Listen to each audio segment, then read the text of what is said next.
Are you looking to become a Tier 1 operator in the gaming world? Elevate your games with Black Site Studio Terrain.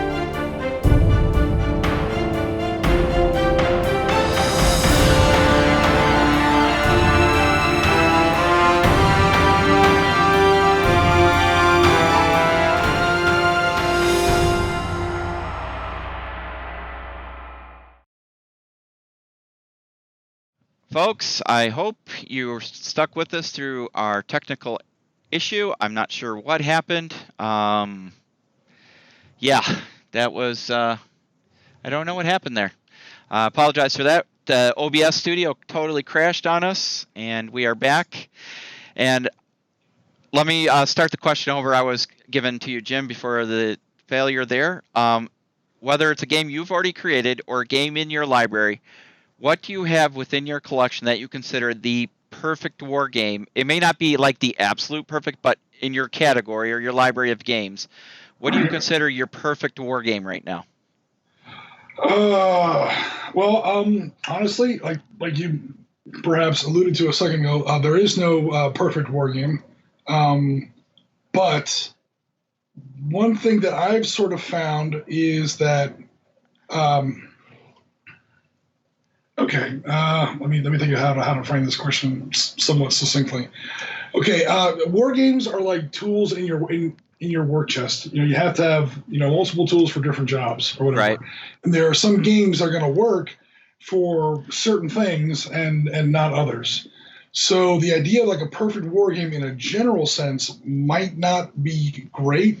However, you can have a game that is very, very either malleable or very adaptable that you can do multiple things with. They can have a really good, general core system that can be applied to a bunch of different things or whatever. Yeah. On top of that, you can have a bunch of other. Obviously, my first answer would traditionally be Panzerblitz, Panzerleader, Arab-Israeli Wars. But I can't really say that because those games out of the box need a lot of love. Uh-huh. Those are some of the first games of their type way back in the late 60s and early 70s. And as such, the Model Ts of gaming, or at least that kind of gaming, commercially available, you buy one box for $10 in those days, and you are set for life with Panzerleader or Panzerblitz or whatever, there's a lot of problems in those games. So I can't really go with those. But a game like that, if I had to have a perfect game, at least for our community, the closest that might come to perfect would be Valor and Victory. Yeah. Number one, it's free. Number two, it is lower level on the command scale. You play with squads and fire teams, which is closer to a lot of the other games that people either on SITREP or on tabletop or other communities tend to play. It's not that big of a leap from people who play like Flames of War or Bolt Action or Chain of Command or Battle Group or things like that to make the jump into a more of a hex encounter kind of a game. It's easy. It's free. The rules are quick, adaptable. It was originally published for World War II. Since then, I've done it for World War I, World War I, Vietnam, the Falklands, and Lebanon. Mm-hmm. And people have done it for everything up to and including Mars attacks. It's that, infinitely, it's not infinitely scalable, but it's infinitely, maybe not infinitely, but it's very, very adaptable. It's very user-friendly. And it was made because it's a user-made game. I mean, a guy, Barry Doyle, liked Advanced Squad Leader back in the day, back in the 80s, realized nobody wanted to play Advanced Squad Leader that much anymore because it was too big, too complicated. It's a big 1980s kind of a game. So he says, okay, I want to put the game system on a diet. I'm going to bring back everything that was great about Advanced Squad Leader, but in a way that, a modern gaming audience can digest it, pick it up, run with it, and then make their own things for it. Yeah. And there's a huge community for it. You go over to Board Game Geek, there are people who make maps for it, now. I think the game was originally published, in 2007. And, 12 years later, people are still crushing out maps for it, publishing it. People are trading maps. Hey, check out this scenario I designed or whatever. People have Gurkhas now. People have, Japanese special naval landing troops. People have Martians.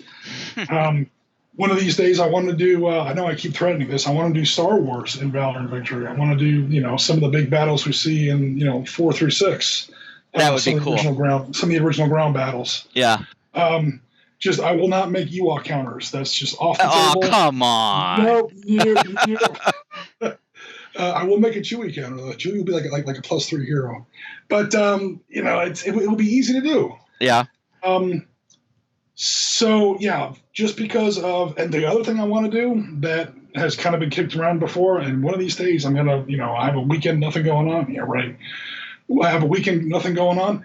Back in the day, 2017, I know that's not really too far back, but a couple years ago, Warren was very, very over on Tabletop. Warren was very serious about doing something with San Nazaire, and I'm like, I've got the game for it. We can do this in Valor and Victory.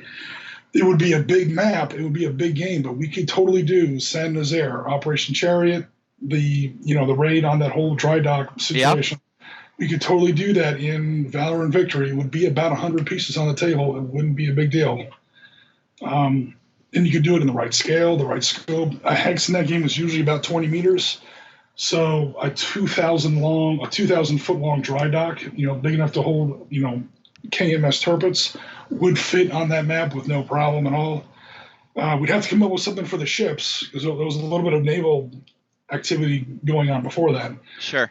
But the point of the story is that system can be used for almost limitless anything post Black Powder. You could use that system for, and it's scalable. It's the right scale to maybe bring in people from other parts of wargaming, and it's very cheap. It's very accessible. It's probably the closest thing I have to a perfect wargame, and it has, because it's relatively simple, it has elbow room in the rule system for when you want to make up new rules. The game we played most recently was Royal Paris. Sorry, it was 3rd Paris versus 7th Regiment of Argentinian infantry in the Falkland Islands, one of the mountains that were there. June, I think 14th, 1982. The problem there is that those were all night battles. And so we had to make up rules for flares, we had to make up rules for night fighting, and rules for spotting, rules for darkness, to have a battle in pitch darkness. All the land battles in the Falklands took place at night. The point to your question is the rule system is light enough to where it's got elbow room, it's got headroom left in under the hood, so to speak, so you can add stuff to it and not completely break the game or whatever. Yeah. So if you want to make up special rules for, we're going to do the we're going to do San Nazaire. Okay, we need rules for how the ships work and the motor torpedo boats and the German anti-aircraft guns. Okay, well, those rules aren't in Valor and Victory, but the game is simple enough where you can do that. Because the game is simple to begin with in its DNA, your special rules can be simple. And there's room in the system so your special rules don't break it. Uh-huh. Whereas if you try to do it in a very complicated game like, say, Panzer Leader, you're going to wind up with a game that is, number one, in order for your rules to be at the same resolution as the rest of the game, your special rules have to be complicated, and you're adding complicated special rules onto a system that's already complicated, and it blows up. I've had Panzer Leader games do that. It doesn't work. So Panzer Leader is definitely my favorite game. I think everyone knows that, but I would not call it perfect. The closest thing to a perfect game I think I have on my shelf would be something akin to Valor and Victory. There are games I like more. The Battle Group to go with miniatures, Steel Panthers to go with computers, Dark Star to go with sci-fi. But those games, I think, have a certain niche or certain flaws that say, look, this is my favorite game, but it's not a perfect game. Sure. Gotcha. Interesting. So from my point of view,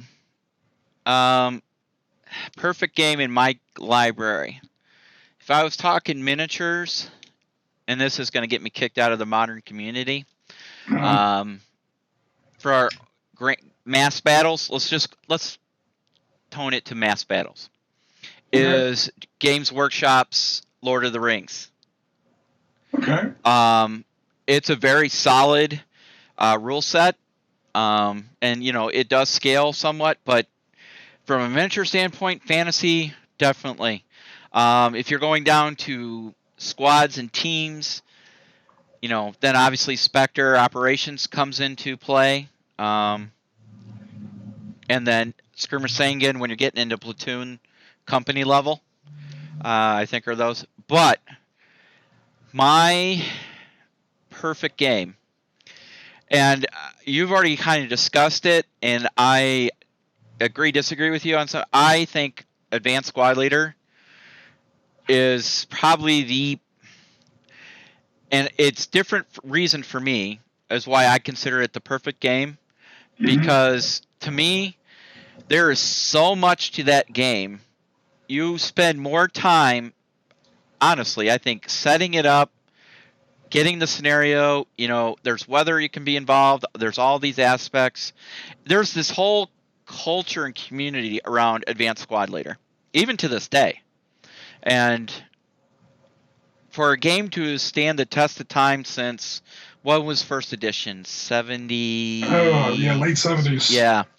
So, to still be going today by, was it Multi-Man Publishing owns the rights of it now? They do. They do own technically the Panzer Leader. But they call it MBT or something like that, right? Is that what it's called now? No, it's called... or Panzer. It's Panzer Leader Hill of Death. Oh, okay. Which, frankly, is not recommended. Maybe it's just me being a Panzer Leader, because I grew up with a regular kind of Panzer Leader for so long that any changes kind of strike me the wrong way. Yeah. But at the same time, other companies like Toshash Miniatures do publish parts of Panzer Leader. I don't know if they have some sort of arrangement worked out with Multiman, or Multiman doesn't know. I don't hope I'm not getting anybody in trouble here, but and those that Toshash Miniatures are the people who came out with Panzer Leader, or technically Panzer Blitz, for the that we've done on the stream with whatchamacallit, 1991 Desert Leader. Oh, okay. The Gulf War. So I'm sorry, I didn't mean to interrupt. No. Yeah, the same company I think owns both games. Okay. I know. Did they take over the catalog of Avalon Hill Games, or did they just pick and choose? Do you know? No, because Avalon Hill is still a company.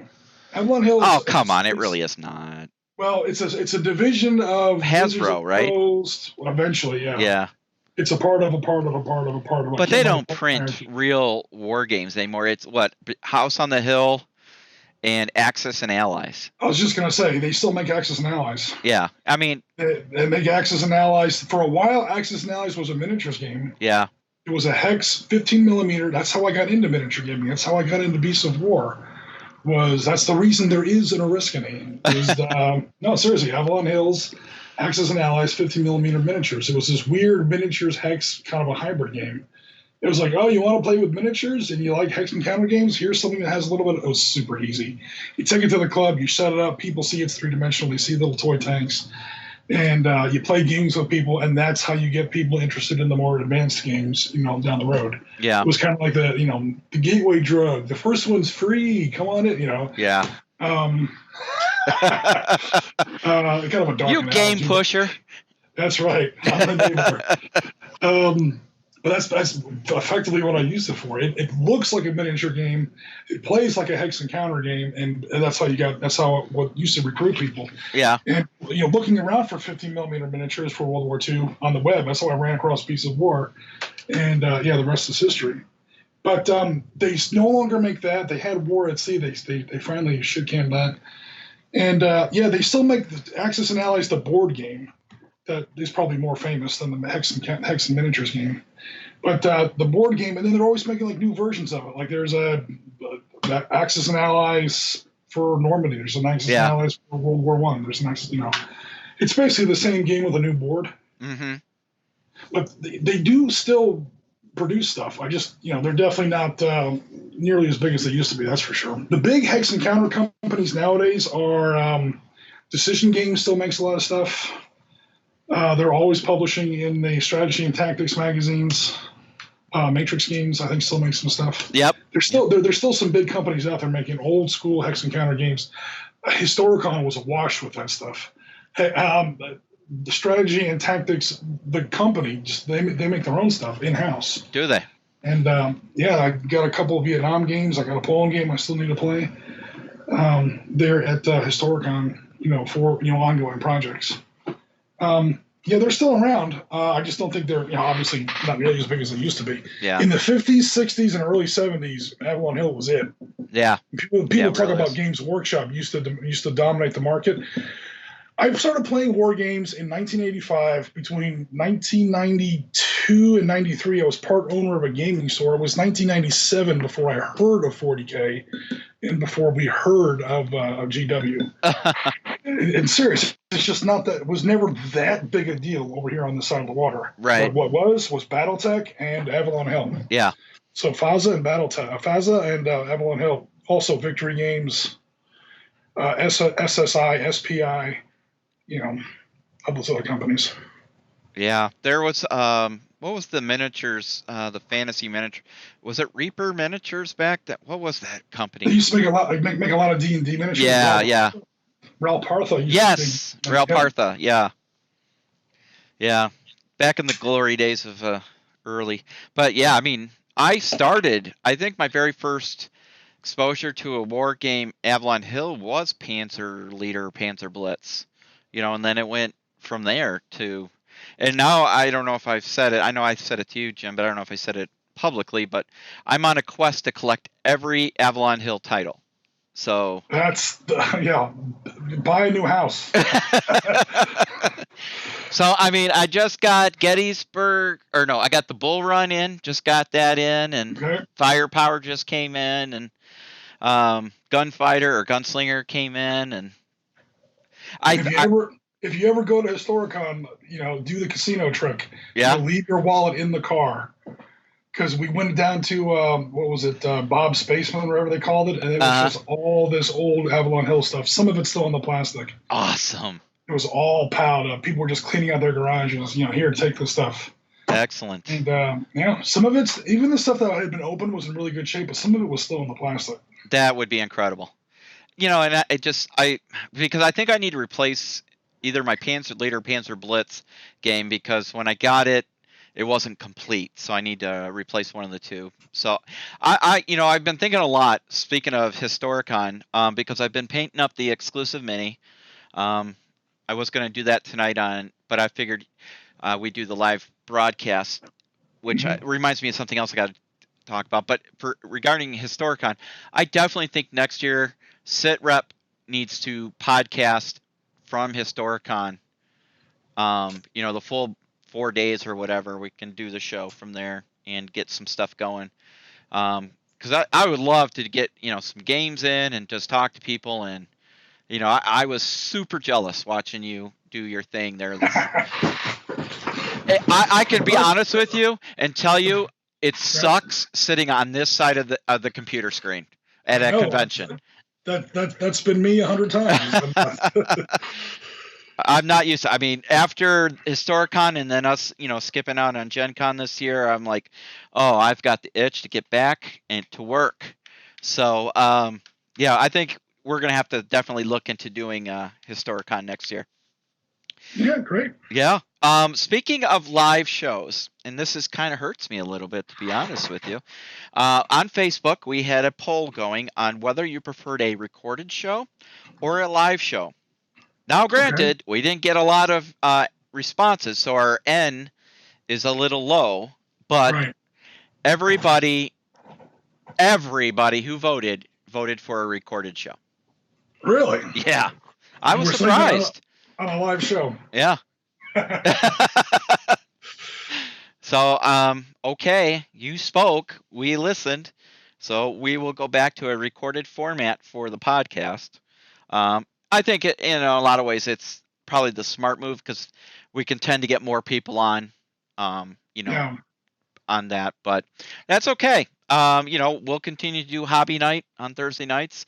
I'm rearranged my work schedule for my second job so I can make sure I get in and take some shows, and then Jim, when you want to do a show, we can kick back and forth, and Chris is getting his home studio set up in his new house, so hopefully he'll be able to start doing some stuff too. So that's all going on. So let's get back to the perfect game. So we've talked about what we have or played. If you were to create the perfect game, what in your mind would be the perfect game? What kind of game? Is it hex encounter? Is it miniature based? Is it a combination thereof? What to you would be the perfect game? What would be the setting or theater or genre? And just go from there and just kind of spitball and kind of give us your. If I gave you an unlimited budget and said you don't have to work at your job anymore to create the perfect game, what would it be? I don't know. I mean, I design game people have different kinds of hobbies. Some people like to play games. Some people like to go to conventions, like to paint miniatures. A big part of my hobby is designing games. I've designed 50 games. Well, not 50. I've designed 30 games in my life. You only hear about 3 or 4 of them because only 3 or 4 of them are any good. And I never said I was a good designer. Yeah, but think about all the good designers, how many games they've designed and what didn't make it. It's like anything else. So it's tough. I mean, it's kind of a hypothetical scenario. So again, what I've learned is, in building all this stuff is, okay, what's my audience? Now, this might not apply to your exact question, but okay, I've got 4 or 5 people, here at my dining room table or whatever. We're going to game every week or something. We're going to game on Saturdays. Or now that we're on, now that we're on the internet, now that we're on the web, we got guys in, I got like my own little crew going over there, sure do. On the web. And okay, what do you guys want? Do you guys want to do this? Do you guys want to do that? And then, okay, sit down and design the game for that specific purpose with some sort of scalability. And this might sound a little strange coming from a war gamer, but with some kind of RPG element. This is one of the things that's made Dark Star such a sticker, is you don't just have starships and they shoot each other and they blow up and somebody wins. Whether you win or lose, obviously if you win you get more, but if you lose you still get some. You get these little campaign points, and you go into a bank, and when you get so many you can upgrade, and your captain gets a name, and before you know it he's got a little personality, and this little battle group of guys that always fight together. Everyone who plays Dark Star with us on the weekends plays the same ships over and over and over again. They're building up, for lack of a better term, XP, and they're leveling up, and they're coming up with little backstories. We do the same thing with the game we made up, the game I made up for fighter combat in World War II, Aces High. You could do it with miniatures. It doesn't use hexes, but right now we're just using counters. And almost like little simplified BattleTech sheets with little bubbles or whatever, and you get hit and you get shot down. And if your pilot survives, he gets a kill or whatever, and you buy points and you level up. You can increase your skills. So as far as like the perfect war game, I have found, be specific. I'll try to keep my answer a little shorter this time. No, be specific. Be specific toward your audience and what your intended target is. I think too many games out there are trying to do too much. This is especially brutal with Black Powder era games and medieval games and ancient games. The further back in history you get, the worse it gets. Because history becomes more and more blurry. It really doesn't, but people's knowledge of it generally does. And so you get games like, it's ancients. You can do everything from Charlemagne back to Alexander the Great. I'm like, no, you can't. War, that's 1,200 years of history, and war does change. Just because you don't know about it doesn't mean that So I think some games are a little too generic. I like specific games that try and do a certain thing, balanced against some kind of scalability. So if you want, like we were saying before with Valor and Victory, scalability and adaptability. I know your audience, so that your game, when you're designing your game, people actually want to play it. Yeah.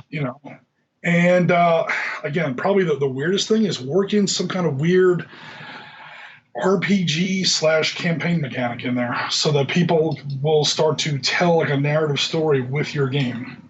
It also helps you bring in the RPG crowd, which is obviously a big resource. So it's almost like an RPG wargame hybrid. The perfect kind of a game, especially with the really small scale games like Skirmish, which Sangan, which obviously has a big RPG like element into it. Yeah. Games like that. A lot of people were talking about playing with Vietnam. They want to start like a Vietnam campaign where it's like, I want to get my guys through a tour of duty. I was talking with some guys at Historicon, actually a signals intelligence veteran from Afghanistan. And he was like, I was telling him about our asymmetrical victory conditions in Valorant Victory Vietnam, where the Americans or / free world cannot fire into civilians. And he's like, see, no, I don't like that rule where you can't fire into civilians. They said, if you can fire into civilians, you can, but you take a huge penalty. I was like, okay, let me back up and explain what I explained that too quickly. Yes, it's prohibitive. You're going to lose the game, but more of your guys are going to live. And he was like, that's what I was talking about. You're in a firefight. There are civilians in this hooch in which there's also an RPG nest or a douche or God knows what else. And okay, in victory points, because when you shoot at civilians, you're you're going to lose, victory point wise. Right. But that douche is silenced, or that RPG is silenced. More of your guys are getting home, and yeah, you've pretty much flushed that game victory point wise. But now more of your guys have made it to the next game, and the next game, and the next game, and maybe you have one game a month for 12 months, and that's your tour. And the real victory, the campaign victory, is how many of your guys made it through the tour. Things like that. That's a lot of work, not only for the designer but also for the player. It's a big commitment for the players to really get that payoff. You don't just sit down and play a game; you play 10 or 12. Mm-hmm. But we've even experimented with that in Panzerleader. My friend Alex and I played Großdeutschland division. We picked out little battalions within a German division in Russia, and we said we're going to fight from Kursk in the middle of 43 to pretty much Bagration at the end and middle of 44. We're going to play through 1 year of Großdeutschland's history, and we're going to see if we can survive on the German side. And it wasn't easy. And as you would win, you would get points, and then you would buy more units and upgrade your order of battle, and things like that. It's a lot of bit of paperwork, and I know that's kind of a dirty word in wargaming. Unfortunately, I don't really agree with that, but that's where you get your narrative. So those would be the kind of things that I would try to work into a perfect game if I was designing it. Okay. Wow. Okay. What would be my perfect game? I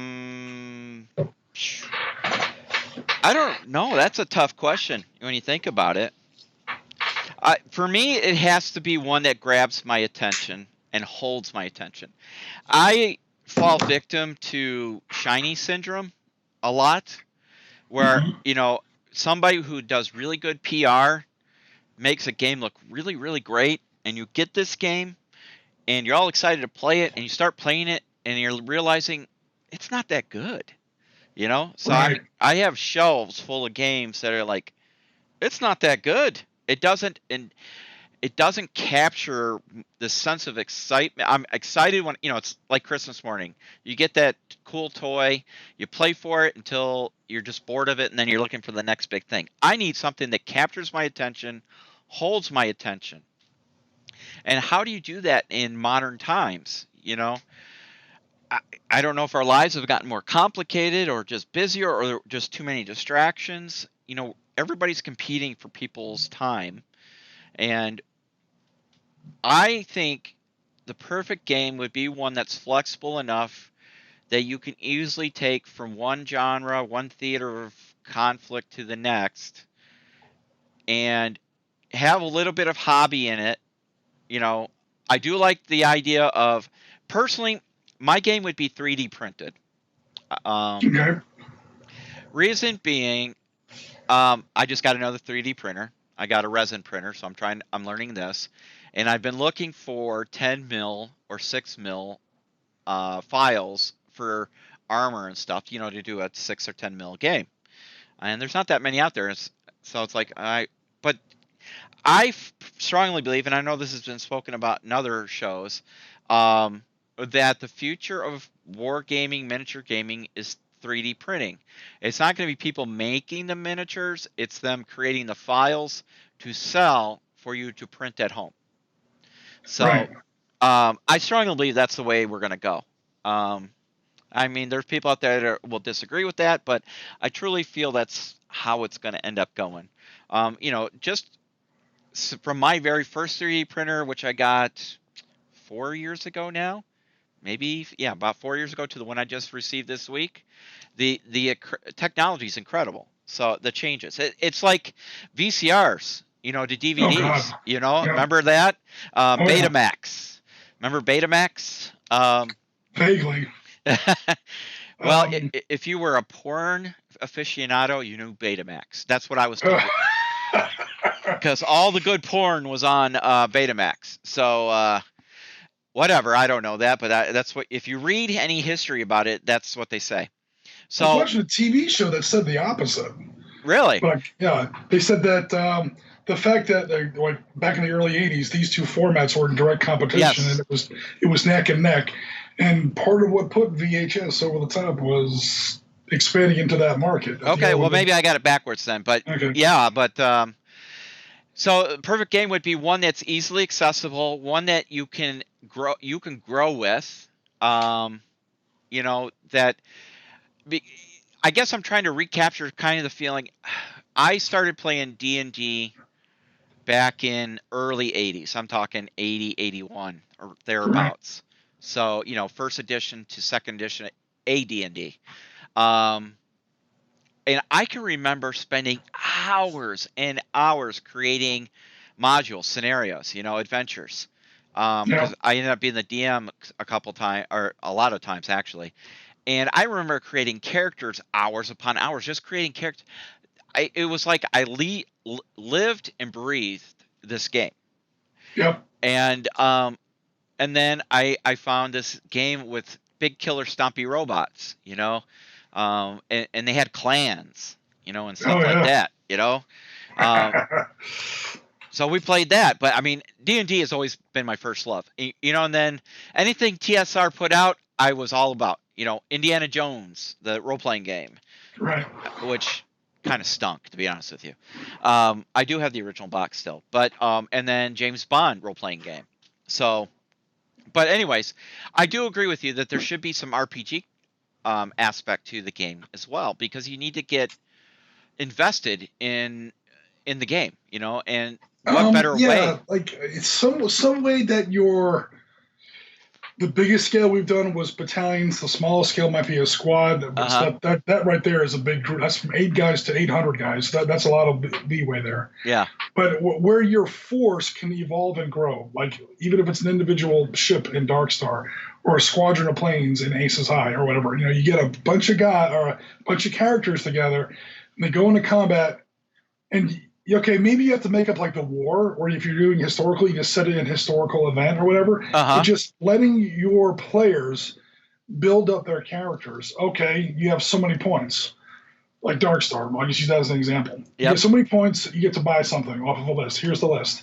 And just by selecting what you buy, you're developing your character. Yeah. Or at the very least, developing your crew. Like, is your guy cautious? He's going to buy more shielding. Oh, the hell with caution. I'm like some of Jen's ships. I'm going to buy more accurate guns. If I kill the other guy first, I don't need shielding. I'm going to buy more speed. You can't kill me if you can't catch me. Before you know it, your ship or your crew or whatever is evolving, and you almost trick the players into developing their own narrative. And if they're going into your game, if they're like a lot of ex-RPGers or current RPGers, they like narrative anyway, then it's like a win-win. They're like, I don't have to be tricked into looking for narrative. I want that narrative. And he can name every single thing about his captain except the captain's name. I mean, he hasn't thought of the name for that guy yet.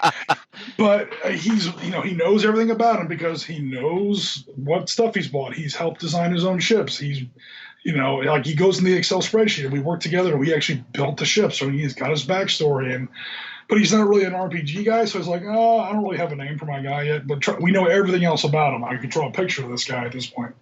But again, it's just a narrative that you, even if your player is not a big time role playing gamer, he'll get pulled into it that way, I think.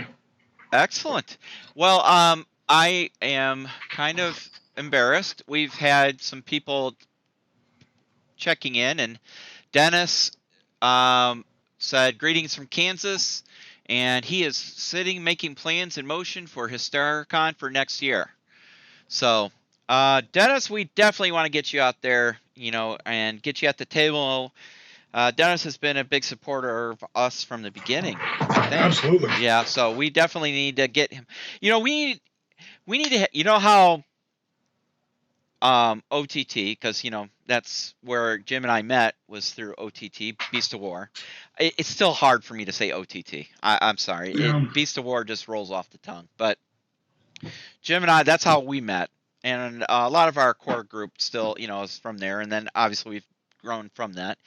But like when we went to Salute, we did backstager meetups, and so I definitely want to do something like that, a meetup, an operator meetup. So our SITREP operators, we're gonna do a meetup. We'll do some good old swapping military stories. Let's get some gaming in.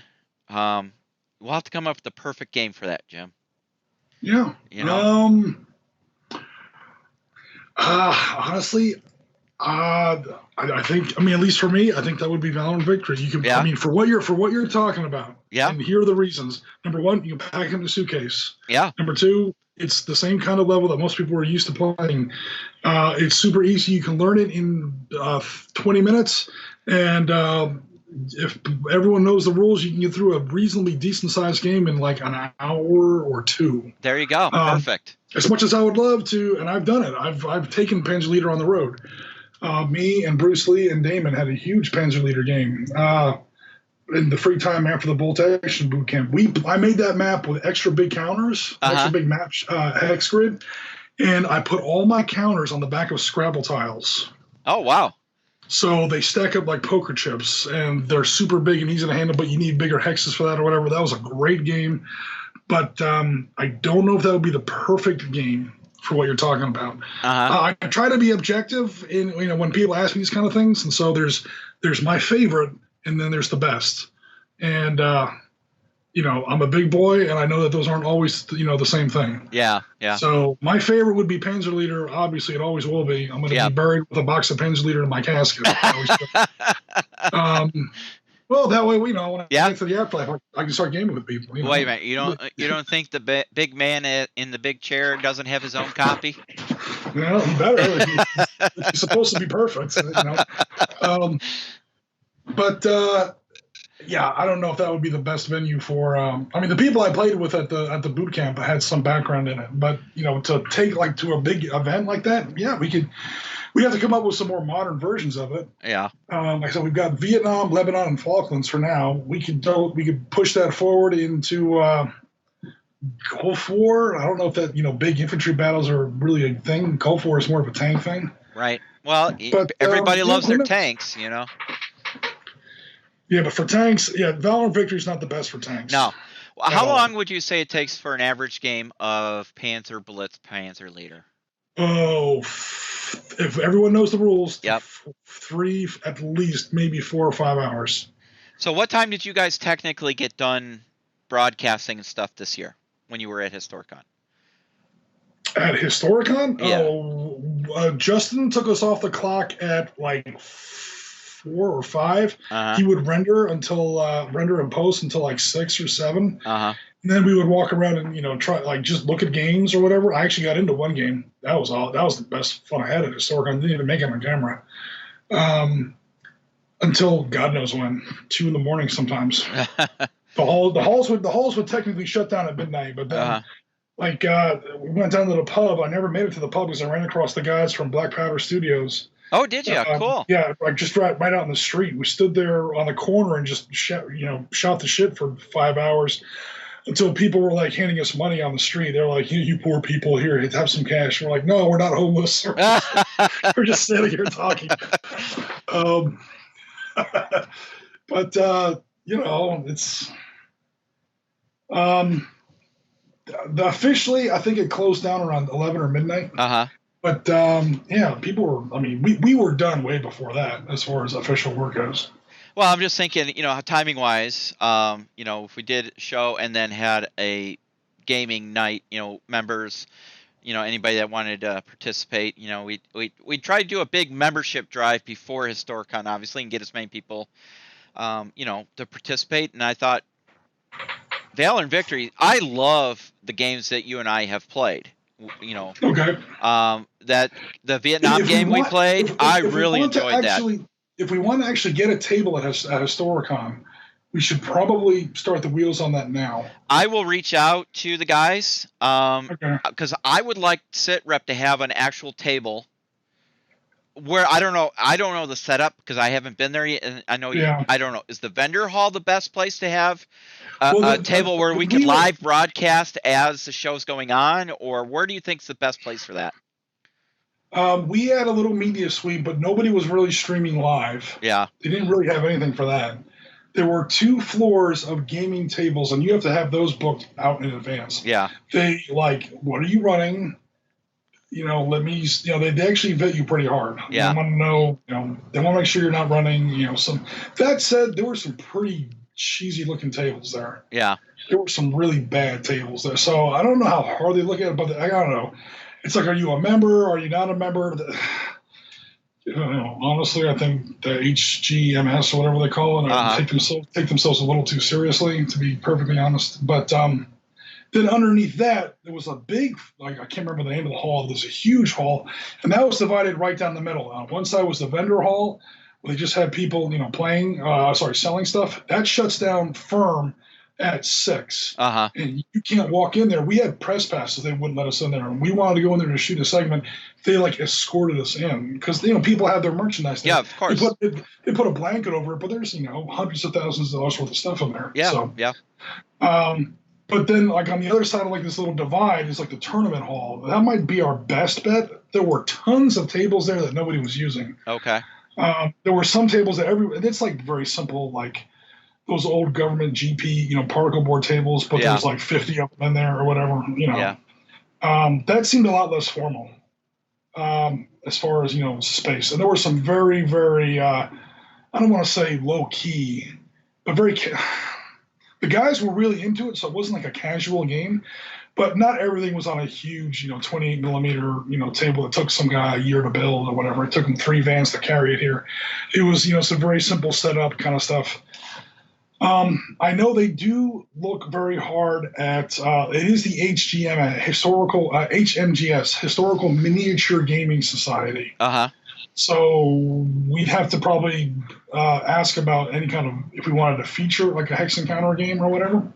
But I know they're mostly into miniatures. Right. So we'd have to figure out a way to make it a miniature game. Okay. Well, I mean, if we just had a member meetup, we could do that after hours somewhere. It doesn't have to be in that hall. We'll figure it out. I promise. I know we can. We Dennis got plenty of time. The only thing I would think, if you wanted a table, we should probably reach out to somebody soon. Other than that, we got 10 more months or something, to work on that part.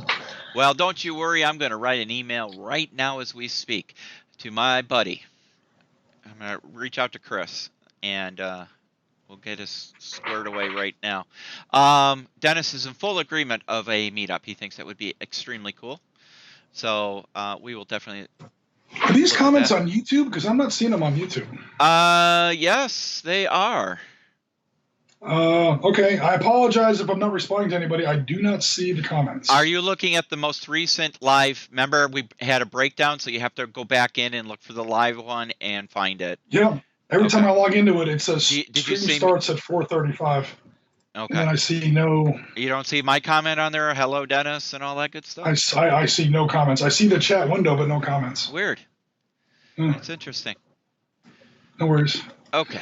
If somebody says something, let me know, and I'll respond. So I'll reach out to the guys over there about that, and I'm trying to see if I have it up easily enough. I don't, but I'll find it. I'll reach out to them, and I'll start the wheels. I'll start greasing the wheels and see what we can come up with on that. Because I think, I'm not looking for anything fancy, and I don't want 1 million people there. I would just like a small group of dedicated gamers that we can sit down and play some Valor and Victory. Maybe, bring out the mini table for some Spectre or something, or Ultra Combat.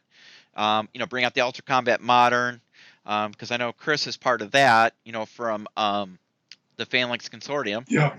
So they'll have that all full blown by then, next year. So, we could run some couple quick games of that, have some drinks, that whole 9 yards, and just have a good time. You know, some of the best backstager meetups that I participated in were the casual ones. We had the Team Yankee one when we went to, Oh yeah, absolutely. when we went to what is now it's the courthouse, but I can't remember what they call it now. But I tell you what, I'm not very happy with what it's turned out to be. But we had a No, great group. nobody goes there anymore. Yeah. Jerry's found a few other spots that we go to. So Have more fun at. But yeah, so I think we could definitely do something like that and get some people out. Hopefully we get Chris to go, and maybe we can get Ralph to come over from over the pond and, go that, if we get enough notice, we can start planning, I guess is what it comes down to. So I definitely would like to work on that. That sounds really a great time. Speaking of Jerry and all that, did you see, I don't know how much you're following over on OTT, did you see they're going to have some kind of game day for the Korean bolt action game? I think I saw, like, you know what, I got an email about it. Okay. One of those automated emails, Yeah. like the historical gamer. Yeah, Yeah. I saw something in there. I haven't been on the site in a while. We sort of let Poland kind of. Of course. We pretty much wrapped up Poland. I hadn't really been on there that much since then. But I saw some. I didn't know if it was like a boot camp or like a tournament or a. Yeah, I thought it was a boot camp. I'm like, well, if it's a boot camp, I'm going, But it sounds like it's just a one-day event. Okay. So it's not like a real boot camp, because I know Andy and I, we still are chatting back and forth, and we are definitely going to do these painting videos. So, we're just trying to find a time that's a good excuse to get over to Ireland to do it. So I thought, well, maybe if we're going to be for bolt action, but, I don't know. We'll figure it out. But I still, I know we talked about doing like the Weird War weekend around Halloween. Yep. I'm telling you, I can't believe it's already almost October. Time has just gotten away from me. And I honestly don't know what I've been doing for the last few months, because I'm working on a TV project for a company, for a YouTube project for them. And we were supposed to have it up and running by this month, and we're still in the planning stages. Things don't happen like it's just like I'm getting pulled in a million different directions. But I definitely want to get some membership stuff, gaming going on here. I know Chris wants to do some Ultra Combat Modern, and I think that'd be a good one. I know I still want to do stuff with Black Site Studios for terrain, and I definitely want to get Matt and, oh my God, I'm still losing my mind. Steven from Spectre. To get something going on over in Ireland. It's just a matter of coordinating everything. So, when you're working two jobs, going to school and everything else, it's just kind of, there's not enough hours in the day. I need 36 hours in a 24-hour day. So it's not easy. Been there. It's, I've been there. The life of a content creator. No, it's not easy.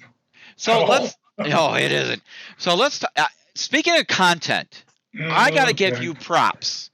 Okay. The Vietnam series, you knocked it out of the park.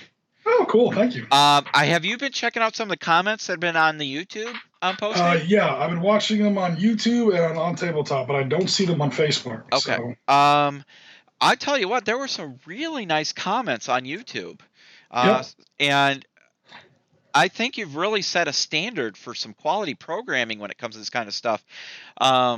People are obviously, we're kind of tongue in cheek, but they, this should be required viewing in a classroom. I honestly agree with that, and I'm not just tooting our own horn. They were being tongue in cheek. They were being serious. I mean,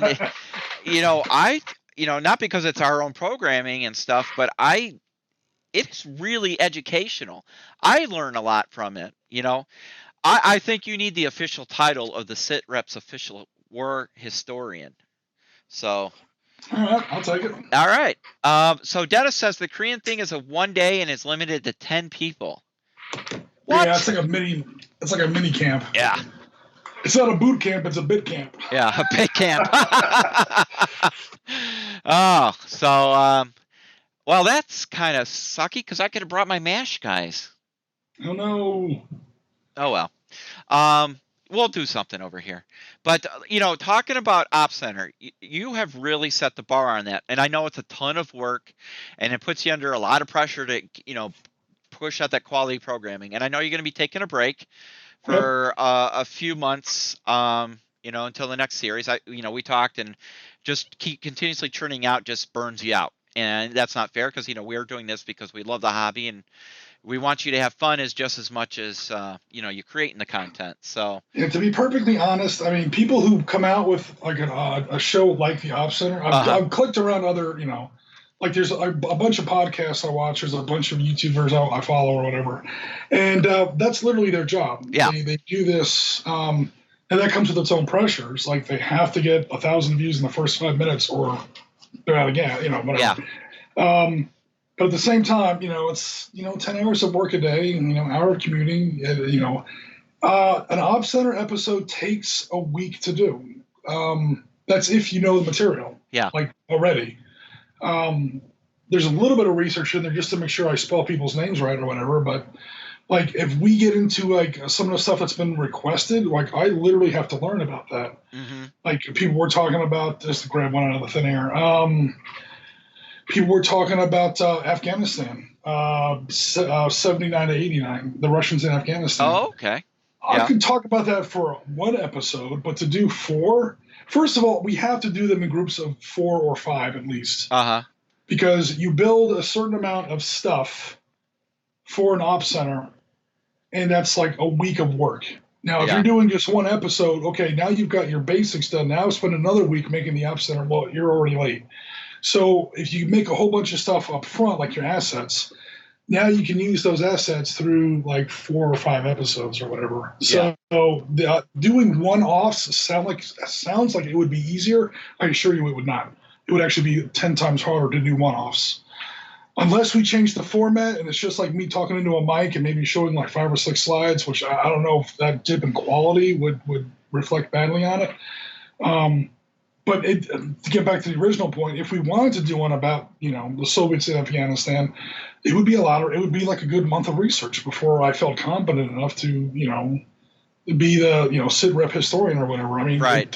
If you're going to, even if it's only a, playing around kind of a title, if you're going to try to live up to that, you kind of know your shit. Yeah. Because this goes out to a lot of people, and our audience knows what's up. Our audience aren't dummies by any stretch of the imagination. And if you try to put together, crappy content, they're gonna call you out on it, or even worse, inaccurate content. Even if they're polite enough not to call you out on it, number one, they're gonna lose faith in you. And number two, that's just not cool to the community. Yeah. Because our community is small but fierce. They do support us, so we got to make sure that we, if we do something, it's got to be good. I agree. And I think, like I said, it sets the bar for programming for this group, this podcast, our channel. And I need to start working on my terrain because I'm going to start doing a terrain program, and I want to make sure it's top quality, so we're not shortcutting it. I watch the Op Center, your work. And then I look at, I don't know how much YouTube stuff you watch, but there's a guy called, I think his name's, is it Luke Town? He does Boulder Creek Railway, and it's all about realistic terrain building. I mean, amazing stuff. So it's like, I don't think I'm going to get to that level right now, but I also have a reputation within the wargaming community, from Mike's work on Beast of War and stuff. So there is that standard that I still have to meet because I am still associated with them, and I literally have a piece of paper on my wall in my studio, our video studio. It says WWLD. What would Lloyd do? Because anytime I have put out content or done anything that's not up to Lloyd's standard, I don't get a tongue lashing, but I will get stuff from Lloyd going, that's not good enough. So literally, I have something that says WWLD. So, Lloyd is a perfectionist, and rightfully so. He's the quiet one behind the scenes, but he's actually not the quiet one. He's just as goofy as Warren, just in a different way. So, we want to maintain high quality standards. So, have you started thinking about what you might do down the road for your next series? Or Yeah, there's a couple in the pipe. yeah, But I don't know if I'm going. I don't know exactly what I'm going to do. I can okay, do War on Terror relatively quickly because I've got miniatures for it uh-huh, built, ready to go.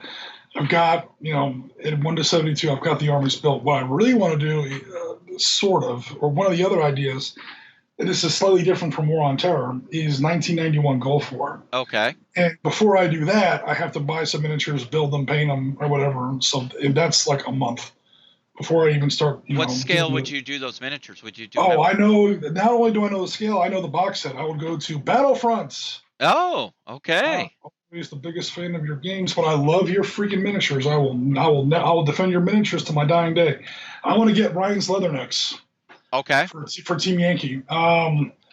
They have Humvees, they have LAV 25s, they have the old M60s with the ERA armor on there, Okay. and never mind that 4-color NATO Merd crap or whatever. I'm gonna do that stuff in the desert. Desert. I'm gonna build the 1991 Desert War. I'm gonna do El Kafji. Okay. Well, Jim, send me a list because we do have a little bit of a budget now that we have our official sponsor, Black Site Studios, so we might be able to get that Oh, stuff sent okay. out to you. So, send me a list and we'll see what we can do. So speaking of our sponsor, I'm just going to do a quick plug for them. Make sure you're checking out Black Site Studios. They're pre-colored terrain, MDF. They have amazing stuff, and they're now doing a lot of their terrain in 10 mil. I think it's 10 mil.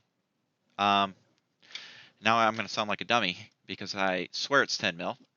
And Dennis will probably correct me here in a second. So let me pull them up while we're talking. But yeah, so check out Black Site Studio and give them some love and let them know you heard about them from us. So yeah, well, let's definitely look into that for you. So, if that's something you really want to do. Um, Tentatively, Okay. yes. Again, I have to literally. It's not even at the planning stage yet. I have to buy the miniatures. I have to get the miniatures shipped to me, then I have to build and paint them, and then that's way down the road. But Yeah. let's put it in the possibility box. Okay. Strong possibility box. 15 Um, mil. They're doing it in 15 mil. So yeah. okay, yeah, 10 mil MDFs. I don't know that much about MDF, but MDF has to be a certain width, right? So Uh-huh. 10 mil sounded like it was going to be kind of small for MDF, but I'm sure they're the experts. Yeah. Um, but as far as op centers go, yeah, those were the immediate ones. Okay. But we've had other suggestions, some of them more likely than others. Obviously, if we do War on Terror, we wouldn't do the other. We wouldn't do 2 Afghanistan episodes. Yeah. So we'd either do either one or the other, as far as the Soviets in Afghanistan or the Americans in Afghanistan / Iraq War on Terror. Uh-huh. Ukraine would be another one. Be definitely be. I've already got the armies for that. I got the armies. I got the terrain. It just be whether or not my research for that one went up to 2015, and then I kind of got out of touch. I'd have to get refreshed with it. Uh-huh. Like as far as how much that war is even still going on. I mean, I know it's in the news very much right now, sadly, but let's not start down that. Yeah. So it's stuff that would be number one. I'm fairly knowledgeable on already, and number two, I have some miniatures for because I just don't want to go to Wikipedia and put up a bunch of images that people Sure. have already seen. Yeah. And then number three, I got to be slightly careful. Modern war is always going to be a little bit of a minefield. You got to be a little careful. It is. We've had suggestions, not suggestions, but ideas thrown around about the Rhodesian Bush War, and I'm like, yeah. That one makes me a little nervous. It's a touchy subject. I mean, there was a lot, there's a lot of racial. I mean, think about it. It truly was a racial war in a lot of aspects. Ethnic cleansing. There's accusations of that. I have the right vehicles. I could do the Balkans War in the 1990s. That would be a scary one. I mean, yeah. Yeah, I mean, if you guys out there, whether you're listening to us live or when this goes out as a recording, if you have ideas, post them in the comments. Let us know what you think. Um, I phew, there's a lot there. I mean, Ukraine's a good one. You know, outside of Rhodesia, there's a lot of activity going on in Africa. You know, Oh, Africa's, yeah. yeah, I mean, it's Yeah. literally still a hotbed of conflict. So I mean, there's just so much you could do. I don't know. So yeah, I definitely think And whatever then, you and whatever then you come up with is going to be awesome. Let's just put it that way. once, this might be way down the road, but maybe like some sort of hypothetical, maybe like find a way to get the community more engaged in one. Ooh, yeah. As in, okay, we're going to do an op center, but this op center is going to be like everyone talks about Harold Coyle and Team Yankee, Uh-huh. which is sort of a great book, which is fine because he It's didn't good really wake reading. up. If you take it for what it is, a story, it's good reading. If you take out It's good reading. Go ahead. the historical, you got to remember he was an armor officer. But I know for you need that historical accuracy. You need the real to an average Joe. Even I enjoy reading that book. I just read it again not too long ago. Yeah. Because one, I'm not an armor person at all. So I really don't know much about armor. So, you could tell me they had a kitchen in the freaking thing, and I wouldn't believe that. I'm not that stupid. But Even the tank turret, he's perfect. He's yeah, absolutely. I mean, he was a major in armor. What am I yeah, going to do? Wag my finger at him? yeah. I did 4 years in supply. I can tell you what the inside of a Marine Corps warehouse looks like. It's again, this isn't a bad thing about him, but as far as a possible like thing, and we might even do this on our weekend games, is Harold Coyle got started with Team Yankee, and he was so like new to writing novels or whatever. Yeah. He just straight out, I don't want to say he stole because he fully admitted it, but he borrowed the setting from Sir John Hackett. And Sir John Hackett wrote that book a full 10 to 12 years before. Was that Chieftain? That is Third World War in Europe, 1985. Oh, okay. I've got a copy. I'm looking at a copy of it right now. Okay. That is my favorite kind of historical fiction. Uh-huh. It's the World War Z model. You ever read World War Z by Mike Brooks? I've heard of it. I don't think I've read it. No. Okay. It's obviously a make-believe book, but it's written as if it was history. So this book comes out, quote unquote, in the early 2000s, talking about the Great War. This is one of the first histories written of the war that took place in 1985.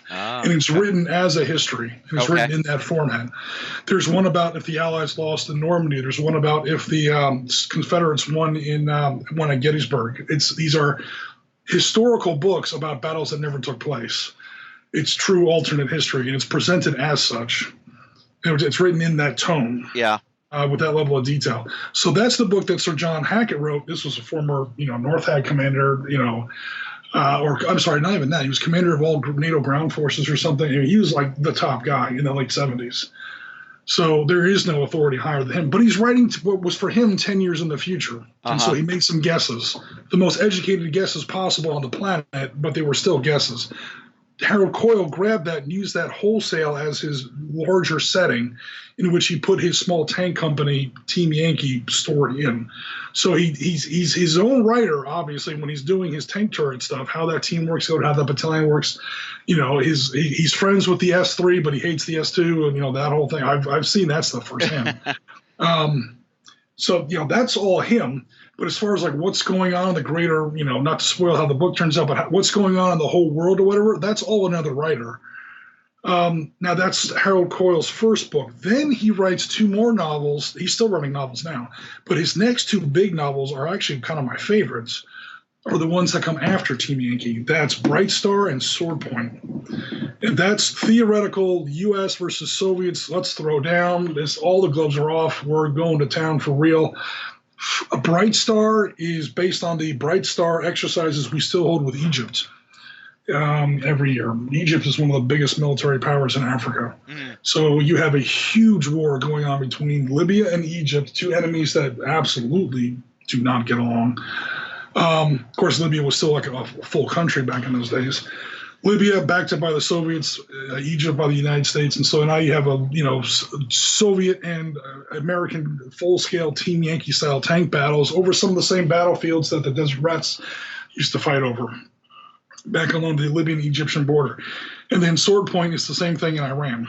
Soviets invade Iran, the Americans counter-invade. Basically, it's the Gulf War before the Gulf War happened, but it takes place in Iran instead of Iraq, and the Soviets are involved. It's theoretical. It's the same. It's like Team Yankee in the desert is what it really is. And I honestly think that's where Battlefront got its ideas for oil war. Huh. Because again, it's Harold Coyle, it's Team Yankee, but it's in the desert. Yeah. And it's all completely theoretical. It's all, So something like that, where we have like a big campaign somewhere besides Team Yankee, because we don't want to step on, anyone else's, stuff. A big, okay, I know Op Center is mostly historical, but we could grab something in the modern era, have it be theoretical. That way the players can influence the outcome. We're not slaves to the historical outcome. Right, yeah. And, who knows where that could lead. I don't know how the logistics of that could work, but I get the feeling that sooner or later people are going to get tired of hearing me blather on about history and being lectured at. So how about I don't lecture people anymore? How about you guys get involved and we do some sort of campaign-driven op center sometime in early 2020? That sounds awesome. I have no idea how that's going to work, but it sounds good. Yeah. So I'm sticking with it for now. Yeah, no, that sounds good. I appreciate that. That sounds really good. And, we're coming up onto the end of our program, but I wanted to talk about one other thing that's not modern related. And that was you and I still, and I know when you have the time to do this, Jim, I know you got a busy schedule. I would definitely like to still get a game in of Operation Market Garden. That wouldn't be that big a deal. So I think we can, it's the 75th anniversary. It just, what's today, the 26th? Yeah. So it just ended 75 years ago. Yep. So I think I would still like to do it. What do you think, Nijmegen or Arnhem? Well, those are your two choices. Do you like tanks or do you like infantry? I mean, obviously I'm a member of the 82nd, so Nijmegen. There you go. But I do totally respect the British Paras and how they held out in Arnhem.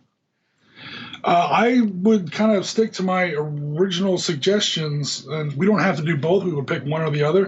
If we wanted to do Arnhem, we totally do Valor and Victory. If we wanted to do Nijmegen, we do that in Panzerleader.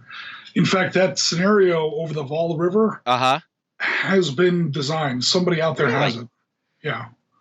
Well, if that's something you're interested in doing, I am. The original 20 scenarios of Panzerleader in the box. 1974. I think 4 of them are Market Garden. Are they really? And I don't. Yeah. Well, you don't have that many battles to pick from. It's Normandy, Market Garden, and then Bulge, and you're done. Really. Later on, people went back and they did, the Champagne Country, the Arrow battles. There's a few other things. Operation Varsity at the very end for Paraleader and things like that. I think it was like 17th. I can't even remember the division's name. But, the last big airborne operation of World War II. But, yeah, there's definitely possibilities. But Arnhem is mostly an infantry battle in close quarters. I think the Germans brought in some tanks at the end. Mm-hmm. And then, of course, Nijmegen has mostly infantry, but also, like, the British, I think the Irish Guards were up there with tanks trying to support 82nd Airborne. I know they did reach them. It's whether or not they crossed the Vol River and actually, that's where things got very dicey. And then they didn't push through Nijmegen or all the way through it or something like that. And hence they never actually reached, obviously I'd have to brush up on it a little bit, but they never actually reached Arnhem because of what, they got hung up right around that river. Yeah. Excellent. So yeah, if you're up for it, I'm definitely up for a game of that. So yeah, I think we to pay respect to what happened. Many. This weekend is a little tight. I have to. Well, no, I don't. Saturday. I'm not putting the pressure. It's Thursday, for God's sake. I'm not expecting you to do something for this weekend. That's crazy. I remember who you're talking to. I know. But I do have to work Saturday a little bit for end of quarter. But next weekend, actually this weekend is still technically open for Sunday, and next weekend is wide open. So, Well, you tell me what works for your schedule, and I will be there. all right, And I'll cool. bring a few friends All right, sounds like a on plan. YouTube land and Facebook There and we go. such. So Awesome. you want to do it next Sunday? Would that give you enough time to? Yeah, certainly. All right, let's plan for next Sunday. Do next Sunday. If infantry is if yeah, let's go with Valor and Victory since you did the Vietnam game. Yep. And so you're more refreshed on those rules. And then would you want to do 82nd Airborne or would you want to do British Paris? How about you surprise me? Okay. Let's go in with the big surprise, like we're jumping into combat. I'd say it was a night jump, but it really wasn't. It was a day jump by the time they got done screwing everything up. So, yeah, surprise me. I will handle it either way. All right, cool. We had pretty good success with our British Paris last week, albeit in the Falklands, but yeah, they're paratroopers. You're always going to have success. Well, okay, I say that as we're talking about Arnhem. So, yeah, but you know what? It wasn't the Paras' fault. It's the exception that proves the rule, right? It wasn't truly the Paras' fault. Oh, Those guys held out to they could no longer hold. I mean, they literally held, follow the thing, hold until relieved, and they were so close to getting to relieved. They just had nothing else to fight with, Yeah. They were down to fighting with entrenching tools and whatever else they could find. So, those guys can hold their heads high. They did an amazing job. So, all right. So we'll look forward to next Sunday. So we'll put out some details when we know time and everything. And so into the meantime, thanks, Jim, for joining us on another exciting adventure. And thanks to those who joined us on this special live broadcast. So you guys have spoken. So from now on, our broadcasts will be recorded and we'll put them on our regularly scheduled times. That's all good. We still have other stuff that we do live, so that's cool. And if you guys have any ideas for future content, please let us know. And we will get this show out this weekend on recorded. And next week, Tuesday, I believe I'm open. I will try and do some more Arma 3 or some other video gaming. And then Thursday, we will look at doing a Present Arms, have some more hobby time. So in the meantime, guys, thanks very much. And again, we want to thank our sponsors, Blacksite Studios, and especially to all our Patreon supporters. You guys rock, and you make all of this possible. So until the next time, we will see you. Take care.